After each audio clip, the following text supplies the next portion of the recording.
Guillaume Erner. Dans un entretien conjoint publié dimanche dernier dans les pages du Parisien, le ministre de l'Intérieur Gérald Darmanin et la ministre déléguée à la citoyenneté Marlène Schiappa ont annoncé que les résultats en matière de lutte contre la délinquance feront désormais chaque mois l'objet d'une conférence de presse Place Beauvau pour évoquer ces différentes questions. Je suis en compagnie de David Lepars. Bonjour. Bonjour. Vous êtes secrétaire général du syndicat des commissaires de la police nationale et j'ai prévu, David Lepars, d'évoquer un certain nombre de questions de vocabulaire avec vous car étonnamment, les questions de vocabulaire sont au cœur aujourd'hui des questions qui concernent la police. Première question, faut-il parler selon vous d'insécurité ou de sentiment d'insécurité ? Je crois qu'il faut accepter les deux. S'il y a un sentiment d'insécurité chez les Français, un dernier sondage IFOP, je crois, l'a montré, c'est qu'il y a une réalité derrière le sentiment. Il ne faut pas considérer que le sentiment, c'est une vision de l'esprit et que ça ne peut pas coller à une réalité. Alors moi, je pense qu'il faut pouvoir parler des réalités. Et la réalité, quand on est policier de terrain, quand on est sur les quartiers difficiles ou même, je dirais, sur la voie publique, il y a une réalité. Cette réalité, c'est une aggravation des violences, une montée de certaines violences, certains comportements nouveaux. Et les policiers qui sont les premiers exposés à ça sont capables d'en parler avec du recul, comme je le fais devant vous. Alors, il ne s'agit pas de rentrer dans les polémiques politiques, ce n'est pas notre terrain, ensauvagement, sentiment d'insécurité, insécurité. Il y a une réalité. Et si on prend l'été qui vient de se dérouler, il y a même des graves inquiétudes à avoir par rapport à des comportements, notamment contre les forces de l'ordre. Ça se traduit comment, David Lepars ? Par exemple, cet été, je suis triste de rappeler qu'une femme gendarme a été écrasée gratuitement par un comportement routier. On a également perdu des policiers sur les mêmes comportements routiers. On voit dans les manifestations qu'il y a une aggravation des comportements avec la violence comme mode d'expression. On voit aussi qu'il y a certaines formes de délinquance qui aujourd'hui sont maintenant installées et polluent la vie des citoyens français qui n'arrivent plus à vivre normalement avec une expansion des trafics. Il y a toute une série de réalités. Et puis après, si on change du secteur réalité, qu'on va dans le secteur statistique, et je suis toujours très méfiant là-dessus, parce que les statistiques, on en fait ce qu'on veut. J'ai été bien placé pour savoir... Oui, vraiment, elles sont truquées, les statistiques. Truquées, c'est peut-être un terme un peu important, mais on va dire que parfois, elles sont présentées de façon à ranger la réalité. C'est toujours ça qui est gênant. C'est pour ça qu'il ne faut jamais se contenter de statistiques. Puis on voit bien que depuis quelques temps, il n'y en a plus des statistiques, et ça, on va y revenir. Mais la réalité, c'est que sur des items, on va dire numériques, il y a une augmentation de certains faits graves, notamment des violences, des vols-violences, des crimes, des agressions sexuelles, et tout ça, c'est une réalité. Mais ça fait longtemps, David Lepars, qu'il y a des gens violents, des actes de sauvagerie commis. Est-ce que vous êtes certain que ce n'est pas tout simplement parce qu'on y prête plus attention en ce moment ? Alors c'est une possibilité, j'accepte cette possibilité-là, effectivement, avec le miroir et l'effet loupe des réseaux sociaux, avec une forte attention sur ce phénomène-là. Mais pour autant, je vous le dis, quand on est policier de terrain, moi j'ai quitté le terrain il y a très peu de temps, j'ai fait 25 ans sur le terrain, j'ai même un peu couché dans un livre ce que j'ai pu ressentir mes collègues et moi-même. On se rend compte que certaines choses se passent quand on est policier qui n'existaient pas il y a 10, il y a 15, il y a 20 ans. Notamment la non-crainte, cette capacité à certains délinquants de risquer le pire, voire la vie des autres, pour couvrir des infractions qui sont mineures. Mais ça, vous l'expliquez comment justement ? Parce que la sanction, elle existe, les prisons sont toujours en activité, donc il n'y a pas de raison qu'il y ait un sentiment d'impunité a priori chez ces délinquants ?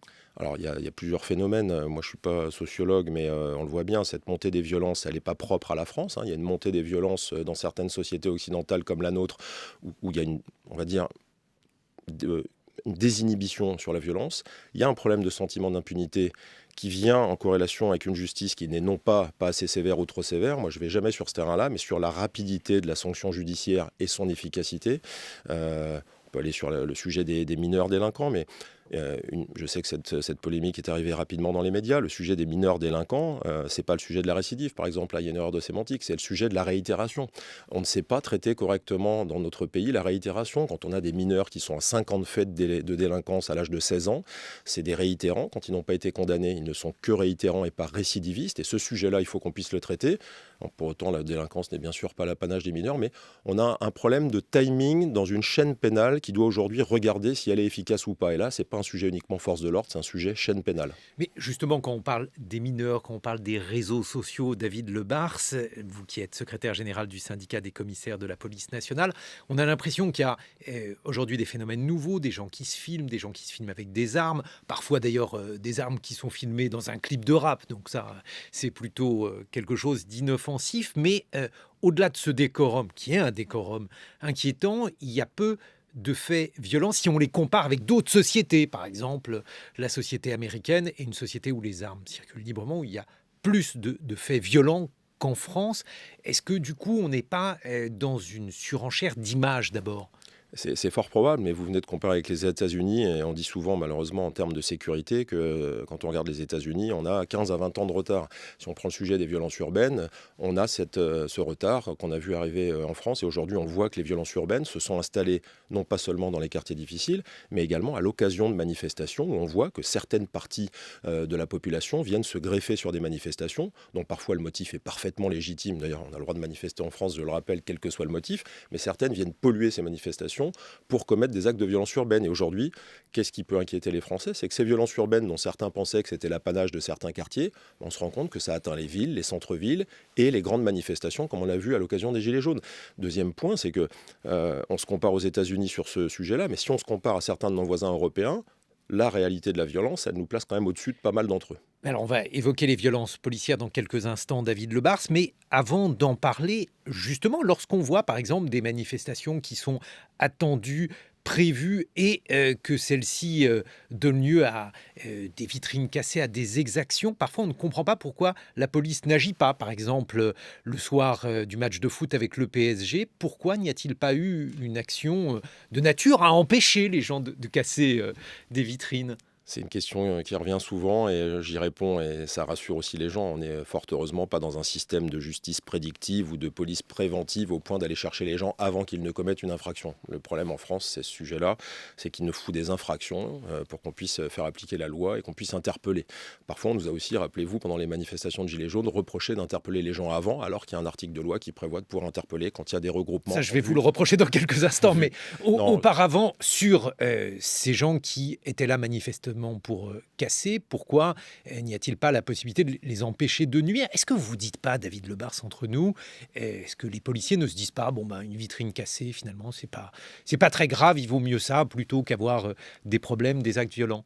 Ça a existé, cette stratégie dans le maintien de l'ordre, jusqu'à un fameux 1er mai 2018, où, rappelez-vous, les Français ont été scandalisés de voir un groupe de Black Bloc, plus de 500, dévaster intégralement tout un arrondissement de Paris. Et ce jour-là, il y a eu une orientation nouvelle sur l'action des forces de l'ordre. Mais vous savez, on est toujours critique. Et quand on agit trop tôt ou trop fort, il y a des reproches. Quand on n'agit pas et qu'on laisse casser parce que les pouvoirs publics, et non pas les policiers, ont fait le choix de laisser faire pour éviter les blessés, finalement, les reproches existent toujours. Il n'y a jamais de solution parfaite pour agir quand l'ordre est dégradé. Et celui qui en est le responsable, c'est toujours celui qui se met à casser. Ça n'est jamais le policier. Alors justement, on est toujours critiqué, dites-vous, David Lebars. Il est question dans le discours du nouveau ministre de l'Intérieur, Gérald Darmanin, d'en finir avec le trafic de drogue. Les petits trafic de shit, vous passez beaucoup de temps avec ça. Est-ce que vous n'avez pas l'impression de vider la mer avec une cuillère ? Alors on a cette impression-là, et puis je vais même aller plus loin, on est en situation d'échec total sur le trafic de drogue en France. Voilà. Alors après, il y a plusieurs responsables. Vous savez, cette polémique en ce moment sur les consommateurs, ça me fait penser un peu à la période où il fallait pénaliser le client sur les histoires de prostitution. C'est fini ça, pour les affaires de prostitution ? C'est très difficile à appliquer, et puis on a vu que le résultat est très mitigé, puisqu'on a toujours des problèmes de prostitution, et derrière la prostitution, il y a du proxénétisme, vous le savez. Sur les stupéfiants, il faut aborder le sujet globalement. Moi, ce qui me gêne, c'est qu'on l'aborde intelligemment sur le sujet du client, pourquoi pas. Il faut aussi dégoûter les clients, pourquoi pas. Mais il faut aller au portefeuille sur ceux qui font de l'argent. Et là, on est moins efficace. Là, on ne récupère pas assez d'argent. Et là, on n'étrangle pas assez les trafiquants. Donc, on a des sujets d'amélioration. Pourquoi ? Qui est-ce qui vous en empêche ? C'est à la fois, alors on va aller sur différents sujets, la coordination des services capables de le faire. La police, elle n'est pas sur les terrains financiers. Il faut pouvoir envisager le spectre plus global. Par exemple, la structure des GIR, il faut développer ça. Il faut, je crois, être plus proche de nos camarades qui travaillent dans les services fiscaux, dans les services de Bercy, dans les services des douanes. Il faut mieux coordonner tout ça. Et puis après, il faut être lucide. Les Américains ont tenté eux-mêmes des actions très, très importantes au niveau international, en allant jusqu'à brûler des champs de producteurs. Mais la réalité, c'est une réalité politique. On sait où se passe le trafic dans le monde, on sait où c'est produit, on sait d'où les produits arrivent. Donc la réalité, c'est tant qu'on aura les produits qui rentrent en France, on aura... Vous voulez dire qu'on laisse rentrer ces produits en France ? Je ne sais pas à quel... Je dis qu'on est une société de consommateurs. Je crois qu'en France, on est en tête du hit parade déplorable de la consommation de cannabis. Et tant qu'on aura autant de clients, il faudra effectivement s'attaquer aux clients. Mais je crois qu'on a des améliorations à faire sur la lutte contre le trafic et sur la coordination des services. Est-ce que vous pensez que ce qui manque, c'est le volontarisme politique, puisque le discours de Gérald Darmanin semble empreint de ce volontarisme-là? Est-ce que c'est ça qui faisait défaut pour combattre l'insécurité, David Lebars? Non, parce que ça sous-entendrait que les policiers, avant l'arrivée de Gérald Darmanin, ne travaillaient pas. Le sujet, il est très au-delà des policiers, comme je viens de vous l'expliquer. Et puis ensuite, je crois qu'il faut que, globalement, on accepte le fait que derrière le trafic, il y a toute une série d'autres formes de criminalité, qui fait que l'angle du trafic est sans doute un angle intéressant, mais derrière cet angle-là, il y a l'angle des mafias, l'angle des armes, l'angle des règlements de compte. Et ça n'est pas seulement aux policiers du quotidien de pouvoir s'attaquer à ça. Je vous dis, c'est très au-delà de la responsabilité du policier du quotidien. L'autre volet, c'est celui des violences policières et des violences policières racistes. Lorsqu'on évoque une police raciste qui fait des contrôles aux faciès, David Lebars, qu'est-ce que vous répondez à ces accusations graves? Alors, c'est un sujet très, très complexe. D'abord, je réponds que, pas plus dans la police qu'ailleurs, on peut affirmer qu'on est parfait. Personne ne le dit. Ce qui m'ennuie, c'est qu'on puisse résumer notre police nationale et républicaine au fait qu'elle puisse être violente ou raciste. Ça m'ennuie beaucoup. Je ne crois pas que depuis 2 ou 3 ans, dans la tête des Français, les gens se disent que sortir dans la rue, le danger, c'est de tomber sur un policier. Le danger, c'est de tomber sur un voyou. Tous les Français ne se le disent pas, mais certains se le disent. Certains se le disent, donc il faut pouvoir parler à ces Français-là. La réalité, c'est qu'il faut rappeler, et contrairement à ceux qui le contestent, que la police nationale est extrêmement contrôlée et extrêmement sanctionnée. Je vois où vous voulez en venir, si vous me permettez, mais il y a un livre récemment qui est sorti, Valentin Gendreau. qui vient dénoncer certains comportements. Alors, moi, je vais commencer par l'évidence. Si ces comportements sont avérés, personne ne vous dira sur ce plateau, et en tout cas pas moi, qu'il faut les couvrir. Moi, j'ai pendant 25 ans commandé des effectifs, et à chaque fois que j'ai eu connaissance d'infractions, j'ai fait les procédures qu'il fallait lancer à la fois côté judiciaire et administratif. On peut poser la question de la méthode de ce monsieur. Moi, ce qui me gêne beaucoup, c'est la façon dont ça s'est produit et la façon dont ça sort aussi tardivement. Il y a un sentiment très amer quand on assiste à ce qu'il a peut-être vécu, en espérant que ce soit sincère et réel, c'est que 2 ans après, on se retrouve avec un livre et on va se demander aujourd'hui si on aura les preuves pour savoir si ce qu'il a dit est vrai ou pas vrai. Ça laisse un sentiment assez amer qui fait que le risque final d'un livre comme celui-là, c'est de mettre encore un coin entre la confiance de la population vis-à-vis de sa police, alors qu'on a besoin de confiance et de sérénité. Mais enfin, les faits qu'il révèle, donc ce livre, il s'intitule Flic, il est publié aux éditions de la Goutte d'Or, David Lebars, les faits qu'il révèle sont gravissimes, c'est-à-dire des tabassages quotidiens, une impunité. Alors là, pour le coup, vous évoquiez un sentiment d'impunité des délinquants, lui invoque un sentiment d'impunité des policiers. Ce ne sont même pas des bavures, c'est un quotidien. Non, mais Vous en pensez quoi? ce sont des faits très graves s'ils sont avérés, mais je vous dis, moi, ce qui me S'ils gêne... sont avérés, ça veut dire que vous n'écartez pas la possibilité qu'ils le soient. En tout cas, je n'écarte pas la possibilité que ceux qui sont visés maintenant puissent se défendre, ce qui est très important. On ne va pas faire leur procès dans les médias, on va attendre que la justice passe. Moi, ce qui me gêne beaucoup, pour avoir lu ce livre et avoir pris le temps de le lire et d'avoir fait un communiqué dessus, c'est que on sent que dans une démarche, on va dire, militante, ce journaliste qui était policier, il ne faut pas l'oublier, donc il va falloir qu'il rende des comptes aussi en tant que policier, assiste à des choses dès le premier jour de son stage en commissariat. Alors moi, je suis sidéré de savoir que dès le premier jour, on coche toutes les cases d'une police raciste, violente, misogyne, certains étant des cathos traditionnels fascistes.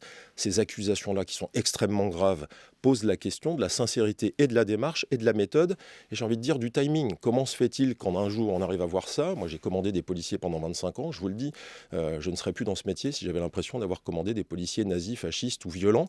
Je ne dis pas que c'est parfait, j'ai monté des procédures disciplinaires, il y a des policiers qui ont été extrêmement sanctionnés, certains radiés de la police, ça va jusque-là, certains perdent même leur droit à la retraite, mais ne stigmatisons pas toute une profession sur le livre d'un individu avec une méthode particulière. Je vais formuler une hypothèse, David Lebars. Est-ce que la situation que vous décrivez, vous dites finalement il y a des gens de plus en plus violents, de plus en plus jeunes, et il y a un problème de fonctionnement de la justice qui également aggrave la situation. Est-ce que ça ne peut pas provoquer des actes désespérés, condamnables évidemment de la part de policiers, mais expliquer que certains policiers soient tentés, comme l'explique Valentin Gendreau, de se rendre justice eux-mêmes, même si c'est évidemment très en dehors des cadres légaux?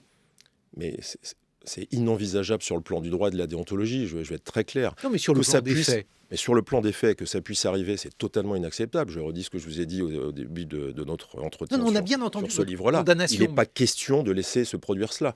En revanche, il n'est pas question d'imaginer que c'est un comportement généralisé. Après, on peut aller sur le fond du sujet. Il y a des choses intéressantes dans son livre. La façon dont nos jeunes policiers sont recrutés en province et sont confrontés à la violence immédiate dans leur carrière est un vrai sujet. C'est le sujet de l'accompagnement, de la formation, de l'encadrement, la responsabilité hiérarchique. Il y a énormément de sujets. Mais je crois qu'il ne faut pas, je dirais, livrer en pâture quelques policiers qui auraient pu commettre cela, alors que tant d'autres essayent de faire en sorte qu'en France, on puisse tous vivre en sécurité. Et il y a des solutions pratiques pour éviter ce type de débat. C'est par exemple équiper les policiers de caméras piétons qui filment ce qu'ils font, faire un récépissé à chaque fois qu'ils arrêtent quelqu'un. Est-ce que vous y êtes favorable, David Lebars? J'y suis totalement favorable. Je me suis prononcé chez certains de vos confrères avec une caméra qui soit totalement en capacité de filmer toute la vacation d'un policier. Vous voyez, c'est très clair. Un policier dans le futur, et ça doit être demain le futur, doit démarrer sa vacation avec une caméra de bon niveau. Et là, c'est la responsabilité du ministre de l'Intérieur d'acheter du bon matériel. La caméra s'allume, il fait sa vacation, il rentre, la caméra s'éteint, elle décharge tout ce qu'elle a filmé sur un serveur. Ça existe dans certaines polices, ailleurs dans le monde, y compris en France, dans des polices municipales. La police nationale française doit s'équiper. Vous parliez d'un divorce entre la police et la population. Effectivement, il y a eu beaucoup de critiques au moment des Gilets jaunes et lorsqu'il était question donc des violences policières dans ces manifestations. Il y a aujourd'hui un débat sur le racisme de la police et avec ce livre, le livre de Valentin Gendreau, on assiste à la continuation de ce débat. Est-ce que vous avez l'impression que ce divorce, il est réel au quotidien, David Lebars? Moi, je ne crois pas au divorce. Je ne vais pas encore aller sur les statistiques parce que je ferai ce que je n'ai pas fait sur la délinquance. Je ne crois pas au divorce. En revanche, je crois à une nécessité de faire de la pédagogie. On a été vu depuis plusieurs années, après les attentats, sous un angle uniquement répressif. Voilà, la police est utilisée à tort et à raison sur des actions répressives. Elle n'est plus vue sous son angle sécurité, proximité, prévention. Il faut qu'on arrive à sortir de cela. La police, ça n'est pas fait que pour réprimer les infractions, c'est fait aussi pour secourir, pour protéger. Et je crois que là, c'est aussi une responsabilité politique et c'est une question de gouvernance et d'organisation de la police nationale. Justement, vous évoquez les attentats et pendant de nombreux mois, la menace perçue comme étant la première était une menace terroriste. Est-ce que le fait d'empêcher des attentats, de traquer les terroristes, David Lebars, a fait qu'on a pu négliger une délinquance plus ordinaire? C'est tout à fait possible. On se pose la question d'ailleurs au niveau de mon organisation. La France, les pouvoirs publics ont fait un effort considérable sur le renseignement, et notamment sur le renseignement pour lutter contre le terrorisme, vous l'avez dit. Pendant ce temps-là, on a un problème d'organisation de la police du quotidien. Vous voyez, les responsabilités des politiques, à chaque mandat qui se profile, c'est toujours de remettre l'accent sur la sécurité, parce que ce sujet-là revient finalement en permanence.